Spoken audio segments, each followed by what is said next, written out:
जय हिंद एवरीवन। आज के इस वीडियो में इंडियन आर्मी के पेपर में पूछे गए 30 महत्वपूर्ण जीके जीएस का प्रश्न जानेंगे। पूरा वीडियो खत्म होने के बाद पिछले किसी भी साल का इंडियन आर्मी का पेपर देख लेना या कहीं भी इंडियन आर्मी का टेस्ट देकर देख लेना। इसमें से 2-3 सवाल जरूर देखने को मिलेंगे क्योंकि ये सवाल बहुत खोज कर लिखे गए हैं। इसलिए आप लोग को ईमानदारी पूर्वक से पूरा वीडियो देखना है। जो प्रश्न आपको आता रहेगा उसका तो रिविजन हो जाएगा और जो प्रश्न नहीं आता रहेगा उसको ईमानदारी पूर्वक से अपने कॉपी में लिख लेना है। और आज के बाद से मैं कोई भी वीडियो बनाऊंगा, कोई भी पीडीएफ टेलीग्राम चैनल पर भेजूंगा तो यहाँ पर उसका डेट यहाँ पर लिखा रहेगा, क्योंकि एक हफ्ते में मैं आप लोगों को जितना भी बताता हूँ उसका लास्ट में संडे को टेस्ट होता है। हम लोगों को पता नहीं चल पाता है कि 29 तारीख को क्या पढ़े थे, 28 तारीख को क्या पढ़े थे। जब यहाँ पर डेट रहेगा ना तो मतलब कंफ्यूजन में हम लोग नहीं पढ़ेंगे। जितना भी मैं आप लोगों को एक हफ्ते में बता रहा हूँ उसका रिविजन करते रहो। जब आपको टाइम मिल रहा है तब जैसे पीडीएफ देखते रहो और कॉपी में भी लिखा करो, कॉपी में भी देखते रहो। इससे आप लोग का तैयारी बहुत मजबूत हो जाएगा। अभी हम लोग के पास ज्यादा टाइम नहीं बचा है, जितना टाइम बचा है उसको अच्छे से प्रयोग करना है। आज 12 बजे आप लोगों को तैयार रहना है। 12 बजे 1000 जीके जीएस का मोस्ट इंपॉर्टेंट प्रश्न आप लोगों को मिलने वाला है। तो 12 बजे जब एक गलती जो 80% लोग करते हैं वो गलती आपको नहीं करना है, नहीं तो कहीं भी किसी भी भर्ती का पेपर नहीं निकाल पाओगे। अगर इस गलती से बचे रहोगे ना तो भाई कोई भी पेपर निकल जाएगा। वो गलती यही है, जैसे मान लो मैं ये वीडियो बना रहा हूँ, आप लोग वीडियो देख रहे हो, अगर इसके लिए नोटबुक नहीं बनाओगे ना और प्रैक्टिस सेट नहीं लगाओगे ना तो कभी भी पेपर नहीं निकल पाएगा। आपको एक अच्छा वाला नोटबुक बनाना है और जो भी पढ़ रहे हो ना प्रैक्टिस सेट लगाना है। मैं आप लोगों को जीके जीएस बता दे रहा हूं, लेकिन मैथ का भी प्रैक्टिस सेट लगाना है और रीजनिंग का भी लगाना है। अभी देखो जो डीवीडी ऐप के बारे में मैं आप लोगों को बताया था, ये डीवीडी ऐप जैसे प्ले स्टोर पर मिल जाएगा। बहुत सारे लोग डाउनलोड कर चुके हैं और इस ऐप से मैं बहुत अच्छी तरह से जुड़ा हूँ। जैसे इसमें पूरा का पूरा प्रैक्टिस कराया जाता है, जैसे प्रैक्टिस सेट भी है और अग्निवीर जीडी और अग्निवीर ट्रेडमैन का पूरा कोर्स भी है। तो जितने लोगों को भी ऐप को डाउनलोड करने के बाद आप लोगों को पूरा का पूरा बात पता चल जाएगा। उसमें शायद 99 रुपया प्रैक्टिस सेट का लग रहा है और 149 रुपया अग्निवीर जीडी का पूरा कोर्स भी मिल जा रहा है और बहुत अच्छा कोर्स है। आप लोग एक बार देखोगे ना तो आप लोगों को खुद विश्वास होगा कि हाँ यहाँ से मेरा सिलेक्शन हो सकता है। अच्छा क्वेश्चन है। जो क्वेश्चन मैं आप लोगों को बताता हूँ ना इंडियन आर्मी से रिलेटेड, जैसे पिछले साल जो पेपर में पूछे गए हैं उसी से रिलेटेड उसमें है। तो प्रैक्टिस सेट लगाना बहुत जरूरी है। वो जो 99 रुपये का प्रैक्टिस सेट मिल रहा है ना उसमें शायद बहुत सारा प्रैक्टिस सेट है, 20-30 से ज़्यादा प्रैक्टिस सेट होंगे। तो वहाँ से आप लोग को प्रैक्टिस सेट लगाना बहुत जरूरी है। कॉन्फिडेंस लेवल जब तक नहीं बढ़ेगा ना तब तक कुछ नहीं होने वाला है। इसलिए कुछ भी कर रहे हो एक अच्छा नोट बनाना और प्रैक्टिस सेट लगाना, ठीक है ना। प्रश्न है मोहनजोदड़ो स्थित है। मोहनजोदड़ो कहाँ पर स्थित है? आपके सामने 4 ऑप्शन है। लरकाना जो पाकिस्तान में पड़ता है, मोंटगोमरी राजस्थान, लोथल गुजरात। इसका राइट आंसर लरकाना होगा। मोहनजोदड़ो लरकाना जो पाकिस्तान में पड़ता है वहां पर स्थित है। देखो पूरा वीडियो खत्म होने के बाद लास्ट में ईमानदारी पूर्वक से कमेंट करके बता देना 30 प्रश्न में से आपका कितना प्रश्न सही हो रहा है। दूसरा प्रश्न है संसार का सबसे बड़ा द्वीप है। देखो इस प्रश्न को मैं दूसरे वीडियो में बताया था, लेकिन वहां पर बड़ा के जगह मैं छोटा लिख दिया था और वही आप लोगों को बता दिया था, तो बहुत सारे लोग कंफ्यूजन में पड़ गए थे। तो ये प्रश्न अब आप लोग को बहुत बार देखने को मिलेगा क्योंकि वहां मुझसे एक छोटा सा मिस्टेक हो गया था। यहाँ पर लिखा गया संसार का सबसे बड़ा द्वीप है। आपके सामने 4 ऑप्शन है, क्यूबा, जावा, ग्रीनलैंड और नेहरू। तो इसका राइट आंसर ग्रीनलैंड होगा। Greenland is right answer. संसार का सबसे बड़ा द्वीप ग्रीनलैंड है। अपने दिमाग में सेट कर लेना, क्योंकि ये प्रश्न आने वाले समय में जब जीके जीएस का प्रश्न लूंगा ना तो उसमें भी मैं ये प्रश्न डालूंगा, क्योंकि एक जगह इस प्रश्न को मैं मिस्टेक कर दिया था तो बहुत सारे लोग कंफ्यूजन में पड़ गए थे।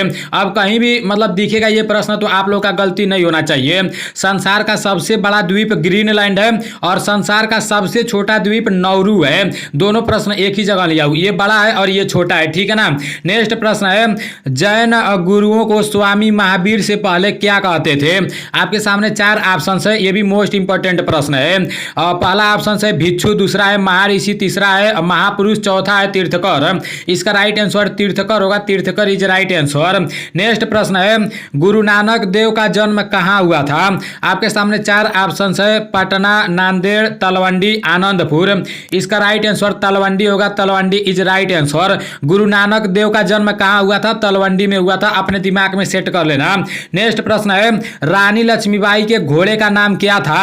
आप तो तुरंत ट्रिक मार दिए होंगे, मैं आपका फीलिंग समझ रहा हूं। आपके सामने 4 ऑप्शन है, चेतक, बादल, पवन, इनमें से कोई नहीं। आप तो इसी पर ट्रिक मारे होंगे। जैसे ही पढ़े होंगे सवाल कि रानी लक्ष्मीबाई के घोड़े का नाम क्या था तो तुरंत आधे से अधिक लोग तो तुरंत चेतक पर मार दिए होंगे।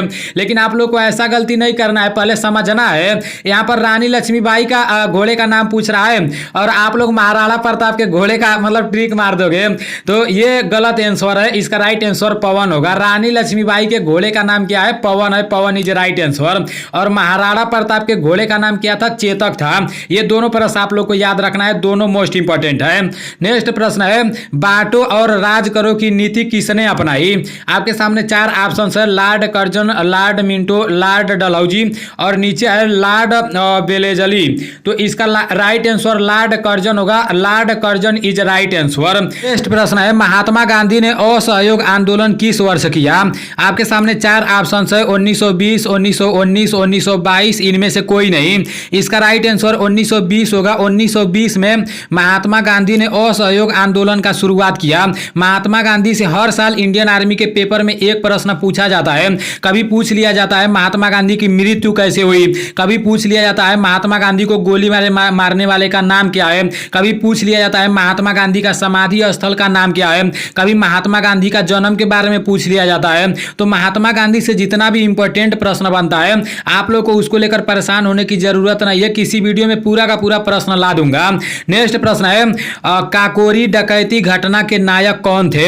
यह भी मोस्ट इंपॉर्टेंट प्रश्न है। काकोरी डकैती घटना के नायक, नायक मतलब खलनायक होता है, गुंडा होता है, तो कौन थे? आपके सामने चार ऑप्शंस है। पहला है राम प्रसाद बिस्मिल, दूसरा है भगत सिंह, तीसरा है बटुकेश्वर दत्त, चौथा है बरकतुल्ला। इसका राइट आंसर राम प्रसाद बिस्मिल होगा।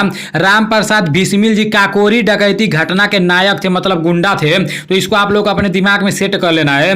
नेक्स्ट प्रश्न है, पुनर्जागरण आंदोलन किस देश में शुरू हुआ?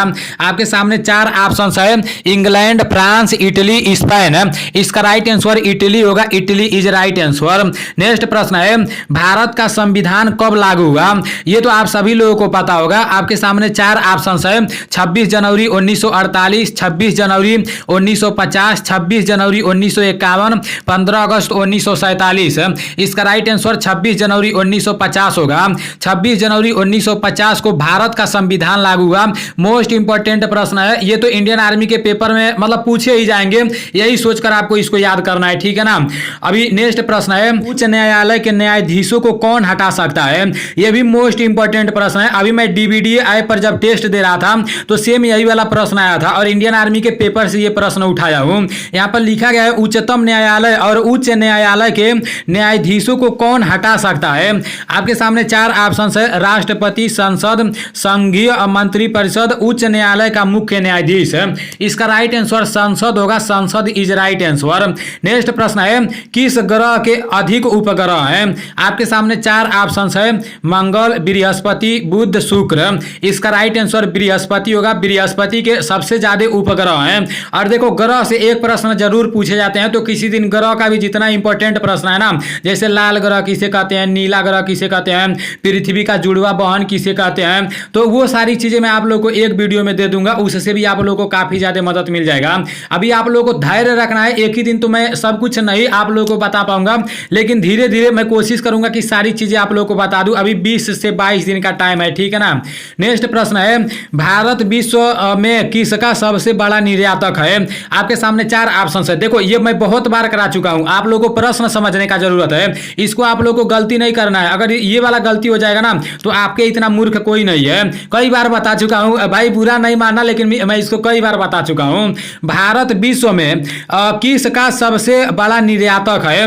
मतलब विश्व में सबसे ज्यादा जैसे भारत में क्या पाया जाता है? आपके सामने चार ऑप्शन है, काफी, कपास और नीचे दिया है मैग्नीज और अभ्रक दिया है। तो इसका राइट आंसर अभ्रक होगा। अभ्रक इज राइट आंसर। मैं आप लोगों को बताया था ना, अभ्रक सबसे ज्यादा जैसे भारत में पाया जाता है, तो ये गलती नहीं होना चाहिए। नेक्स्ट प्रश्न है, भारतवर्ष की सबसे बड़ी सिंचाई नहर का नाम है? आपके सामने चार ऑप्शन है, यमुना नहर और सरहिंद नहर, इंदिरा गांधी नहर और दिया है इनमें से कोई नहीं। इसका राइट आंसर इंदिरा गांधी नहर होगा। इंदिरा गांधी नहर इज राइट आंसर। ये भारतवर्ष की सबसे बड़ी सिंचाई वाली नहर है। अब नेक्स्ट प्रश्न है, इंदिरा गांधी की हत्या कौन से सन में हुई? आपके सामने चार ऑप्शन है, 1991, 1984, 1985, 1982। इसका राइट आंसर 1984 होगा। 1984 में इंदिरा गांधी की हत्या हुई। तो ये भी मोस्ट इंपॉर्टेंट प्रश्न है। अभी आप लोग के सामान्य ज्ञान के 15 प्रश्न समाप्त हो चुके हैं। अब 15 प्रश्न में से आपको कितना प्रश्न आता था गिनती करके रखे रहना। अभी सामान्य विज्ञान का 15 प्रश्न देख लेते हैं। सामान्य विज्ञान का पहला प्रश्न है मनुष्य के हृदय में कितने भाग होते हैं। यह भी मैं आप लोगों को एक दिन बताया था, लेकिन उसमें भाग जैसे कोष्ठ और भाग है दो होते हैं। एक कक्षक होता है मतलब कोष्ठ होता है और एक भाग होता है, तो इन दोनों को आप लोगों को समझना है। देखो आपके सामने 4 ऑप्शन है 2, 4, 7, 6। तो मनुष्य के हृदय में कितने भाग होते हैं। देखो मनुष्य के हृदय में भाग 2 होते हैं, सिर्फ 2 ही भाग होते हैं, लेकिन बोल देगा कि मनुष्य के हृदय में कक्ष कितने होते हैं, कोष्ठ कितने होते हैं, तो कोष्ठ 4 होते हैं। ठीक है ना। यहां से 2 प्रश्न बनते हैं और इस प्रश्न को लेकर मैं खुद कंफ्यूजन में पड़ गया था, लेकिन एक सब्सक्राइबर कमेंट किए थे और मैं एक बुक में भी देखा, तो फिर उसको मैं क्लियर करके आप लोगों को बता रहा हूं। मनुष्य के हृदय में 2 भाग होते हैं। अगर भाग पूछ देगा तो 2 होते हैं, अगर कोष्ठ पूछ देगा मतलब कक्षक पूछ देगा तो 4 होते हैं। ठीक है ना। और मेढक में कितने कक्षक होते हैं, मेढक में 3 होते हैं, ये मैं आप लोगों को बताया था। नेक्स्ट प्रश्न है विद्युत तरंगों की ध्वनि तरंगों में बदलता है, मतलब विद्युत तरंगों को ध्वनि तरंगों में बदलता है, क्या बदलता है। आपके सामने 4 ऑप्शंस है डायनेमो और लाउड स्पीकर, माइक्रोफोन, एम्पलीफायर। इसका राइट आंसर लाउड स्पीकर होगा। Loud speaker is right answer. Next प्रश्न है समतल दर्पण की फोकस दूरी, मतलब समतल दर्पण की फोकस दूरी क्या है। आपके सामने 4 ऑप्शन है अनंत, शून्य, अनिश्चित। इसका राइट आंसर देखो लास्ट में 1 भी दिया है, इसका राइट आंसर अनंत होगा। अनंत इज राइट आंसर। नेक्स्ट प्रश्न है निम्न में से क्या डॉपलर प्रभाव से संबंधित है। यह भी मोस्ट इंपॉर्टेंट प्रश्न है। बहुत सारे लोगों को यह प्रश्न में नहीं समझ में आ रहा होगा, और जब तक प्रश्न नहीं समझ में आता है तब तक आंसर भी अच्छे से याद नहीं हो पाता है। लेकिन प्रश्न समझने की जरूरत नहीं है, इसको रट्टा मार लो। दिया है निम्न में से डॉपलर, देखो नामवा थोड़ा अजीब दे दिया है, निम्न में से क्या डॉपलर प्रभाव से संबंधित है। आपके सामने 4 ऑप्शंस है ध्वनि, प्रकाश, चुंबकत्व, इनमें से कोई नहीं। इसका राइट आंसर ध्वनि होगा। ध्वनि इज राइट आंसर। जहां भी डॉपलर देखना वहां ध्वनि पर ट्रिक मारना है। ठीक है ना। नेक्स्ट प्रश्न है वह धातु जो पानी पर तैरता है, यह भी मोस्ट इंपॉर्टेंट प्रश्न है। आपके सामने 4 ऑप्शन है पारा, लिथियम, चांदी, एल्यूमिनियम। इसका राइट आंसर लिथियम होगा। लिथियम जो है ना ये एक धातु है और ये पानी पर तैरता है, तो लिथियम को अपने दिमाग में सेट कर लेना। नेक्स्ट प्रश्न है हास्य गैस किसको गर्म करके बनाई जाती है। आपके सामने 4 ऑप्शन है, ये भी मोस्ट इंपॉर्टेंट प्रश्न है। कभी कभी हास्य गैस का सूत्र पूछ देता है, आप लोगों को पता होगा। और ये जो सूत्र लिखा गया है ना, जैसे NH4Cl यहाँ पर लिखा गया है, तो ये इस तरह से रहेगा, NH और 4 नीचे रहेगा, फिर Cl रहेगा। टाइपिंग नहीं हो पा रहा था ना, इसलिए मैं इसको इस तरह से कर दिया हूं, तो इस तरह से आप लोग समझना। ठीक है ना। यहाँ पर आपके सामने 4 ऑप्शन है NH4Cl, NH4 2SO4 और NH4Cl प्लस NaNO3 और लास्ट में दिया है NH4NO3। इसका राइट आंसर आपका NH4NO3 होगा, लास्ट वाला। ये हास्य गैस का मतलब गर्म करके बनाया जाता है। नेक्स्ट प्रश्न है दाढ़ी बनाने में कौन सा दर्पण प्रयोग किया जाता है। वैसे तो जो भाई फौज की तैयारी करते हैं उन लोग का अभी दाढ़ी उड़ी नहीं जमा रहता है, उन लोग का एज बहुत कम रहता है, लेकिन तभी भी उसमें भी कुछ बुढ़ऊ लोग पड़े रहते हैं, तो ये प्रश्न भी आप लोग को याद होना बहुत जरूरी है। दाढ़ी बनाने में कौन सा दर्पण प्रयोग किया जाता है। आपके सामने 4 ऑप्शन है अवतल दर्पण, उत्तल दर्पण, समतल दर्पण, इनमें से कोई नहीं। तो इसका राइट आंसर आपका अवतल दर्पण हो जाएगा। अवतल दर्पण इज राइट आंसर।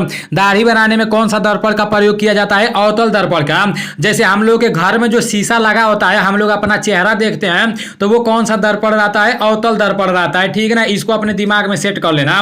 नेक्स्ट प्रश्न है अगर नहीं सेट होगा ना, तो आपके घरवा में जो शीशवा होगा वो शीशवा पे जाके कहीं चाके के से लिख देना कि ये अवतल दर्पण है, फिर 2-3 बार जाके अपना मुंहवा देख लेना, बार और झाड़ लेना, उसके बाद पता चल जाएगा कि हमारे घरवा में जो शीशवा रहता है वो अवतल दर्पण रहता है। फिर ये जब प्रश्न पूछेगा कि दाढ़ी बनाने में कौन सा दर्पण का प्रयोग किया जाता है, तो तुरंत ट्रिक मार देना अवतल दर्पण का। ठीक है ना। इस तरह से आप लोग को याद कर लेना है।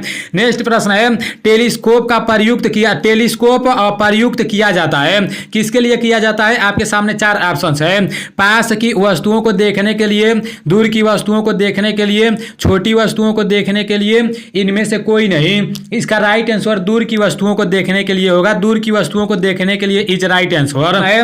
नोबेल गैस की खोज किसने की। आपके सामने 4 ऑप्शन है केविन रदरफोर्ड और नीचे दिया है क्यूरी और लास्ट दिया है सर विलियम राम ने। इसका right answer sir William Ram ने होगा। सर विलियम राम से इज राइट आंसर। देखो ने नहीं ये से है। ठीक है ना। और ये इंग्लिश में भी लिखा गया था। ये प्रश्न है कि नोबेल गैस की खोज किसने की। नोबेल गैस की खोज किसने की, सर सर विलियम राम्स ने की? ये मोस्ट इंपॉर्टेंट प्रश्न है, इसलिए मैं आप लोग को बार बार दिखा रहा हूं। नेक्स्ट प्रश्न है मानव शरीर में उत्सर्जन इकाई क्या है? आपके सामने 4 ऑप्शंस है, फेफड़े, यकृत, नेफ्रॉन, इनमें से कोई नहीं। इसका राइट आंसर नेफ्रॉन होगा, nephron is right answer. Next प्रश्न है साबुन का निर्माण किससे होता है? ये भी मोस्ट इंपॉर्टेंट प्रश्न है। आप लोग रोज रोज नहाते हो, रोज रोज साबुन लगाते हो, तो उसका निर्माण किससे होता है ये भी जानना बहुत जरूरी है। आपके सामने 4 ऑप्शंस है, अम्ल क्षार, क्षार और वसा क्षार, और इनमें से कोई नहीं। इसका राइट आंसर अम्ल क्षार होगा, अम्ल क्षार इज राइट आंसर। हम लोग जो साबुन लगाते हैं किससे निर्माण होता है? अम्ल क्षार से बनता है, ठीक है ना। नेक्स्ट प्रश्न है जीवित कोशिका की ऊर्जा मुद्रा है। आपके सामने 4 ऑप्शंस है, ये प्रश्न तो मैं पहले करा चुका हूं। आपके सामने 4 ऑप्शंस है, पर्ण हरित, एटीपी, ग्लूकोज, एएमपी। इसका राइट आंसर एटीपी होगा, एटीपी इज राइट आंसर। जीवित कोशिका की ऊर्जा मुद्रा क्या है? एटीपी है। अब लास्ट वाला प्रश्न है, देखो सामान्य विज्ञान का सबसे लास्ट वाला प्रश्न है रक्त परिसंचरण का मुख्य कार्य है। आपके सामने 4 ऑप्शंस है, इसमें पता है प्रश्न पहले आप लोग समझ लो। यहां लिखा गया है मतलब रक्त का हमारे शरीर में मतलब मुख्य कार्य क्या है। आपके सामने 4 ऑप्शंस है, शरीर को चिकनाई प्रदान करना, ऊर्जा प्रदान करना, प्रत्येक कोशिका को ऑक्सीजन पहुंचाना, शरीर का ताप नियंत्रण करना। इसका राइट आंसर होगा प्रत्येक कोशिका को ऑक्सीजन पहुंचाना। हमारे शरीरियम जो खूनवा रहता है ना, उसका काम है कि प्रत्येक कोशिका को वो ऑक्सीजन पहुंचाए। हमारे देहिया को ग्रहण करना उसका काम नहीं है। इस तरह से आप लोग समझना, ठीक है ना। तो अभी आप लोग के 30 प्रश्न समाप्त हो चुके हैं, और आज मैं आप लोगों के लिए 2 होमवर्क लाया हूं। ये पहले मैं आप लोगों को बता चुका हूं। ये अगला वीडियो में जब 1000 जीके जीएस आएगा उसमें आप लोगों को सबसे पहले कमेंट कर देना है। जो सबसे पहले कमेंट करेगा मैं जानूंगा कि वो अच्छे से पढ़ाई कर रहा है। पहले कमेंट कर देना है दोनों प्रश्न का आंसर। देखो सबसे पहला है कोणार्क का सूर्य मंदिर किस राज्य में स्थित है? तो ये किस राज्य में स्थित है आपको पता लगाना है, मैं तो नहीं बताऊंगा। और दूसरा है अशोक के पिता कौन थे? आप लोगों को अगले वीडियो में सबसे पहला कमेंट में यही बताना है। ये पूरा का पूरा पीडीएफ मैं टेलीग्राम चैनल पर भेज दूंगा। देखो इस पीडीएफ का आंसर की भी नीचे मिल जाएगा। टेलीग्राम चैनल का लिंक मैं डिस्क्रिप्शन में भी दे दूंगा और फर्स्ट कमेंट में भी दे दूंगा। चलो ठीक है, मिलते हैं अगले वीडियो में 1000 क्वेश्चन के साथ। 1000 क्वेश्चन का आप लोग को बेसब्री से इंतजार करना है, ठीक है ना, क्योंकि उसी में से सारा प्रश्न बनता है। जय हिंद, वंदे मातरम।